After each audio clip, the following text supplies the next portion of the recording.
Grand Matin Sud Radio, 7h, 8h30. Patrick Roger. Tout compte fait, Eric Revel, bonjour. Bonjour à tous. La grève dans la fonction Absolument. publique aujourd'hui à l'appel de plusieurs syndicats, CGT, FO, CFDT.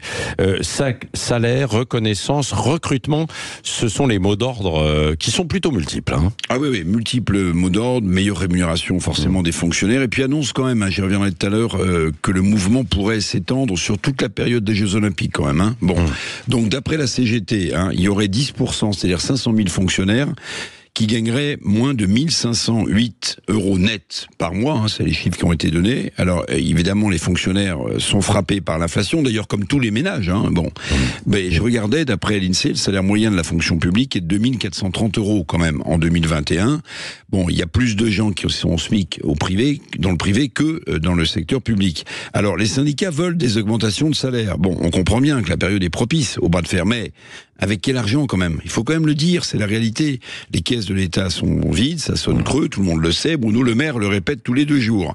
Bon, et puis rappelons quand même que pour les JO à Paris, qui commencent dans quelques mois, des primes de 500 à 1500 € pour les agents de la fonction publique qui sont mobilisés ont été annoncés déjà.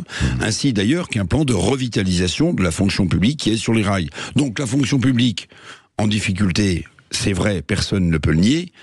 Mais il y a quand même un sujet global qui intéresse tous les Français. Oui, c'est ça. Alors, au-delà des salaires, les syndicats veulent aussi négocier et restaurer une forme de dialogue social au moment où Bruno Le Maire menace de gérer par l'État l'assurance chômage. Absolument. Je pense que c'est ça le fond du dossier. Au-delà des questions de salaire, c'est que les syndicats veulent ouvrir de vraies négociations avec le gouvernement sur plein de sujets. Les questions des conditions de travail, les perspectives de carrière, tout cela doit être abordé, disent les syndicats. C'est vrai qu'on s'est privé pendant longtemps d'un dialogue social constructif avec les organisations. Alors, qu'il y ait un véritable problème d'attractivité des fonctions publiques, c'est indéniable. La fonction publique hospitalière, par exemple, est à l'os, les services publics craquent, on n'arrive plus à recruter, ces métiers n'attirent plus. Alors, est-ce que c'est seulement une question de salaire? Pas vraiment. Il y a aussi des problèmes de sécurité. Vous l'avez dit tout à l'heure, évoqué tout à l'heure avec ce représentant d'infirmier libéral. Ces métiers ont du mal à recruter, c'est vrai, mais il y a aussi, pardonnez-moi, il faut le regarder, c'est la façon dont sont construites les grilles de salaire dans la fonction publique. Les augmentations chez les fonctionnaires se font plus à l'ancienneté qu'au mérite. Est-ce que c'est normal? Ça bloque aussi les progressions de salaire. Et puis de plus quand même, alors que le chômage repart à la hausse dans notre pays, l'emploi à vie reste tout de même un avantage comparatif central par rapport au secteur privé. Oui, un mot sur l'emploi, justement, parce qu'on a déjà beaucoup recruté et il y a encore des postes.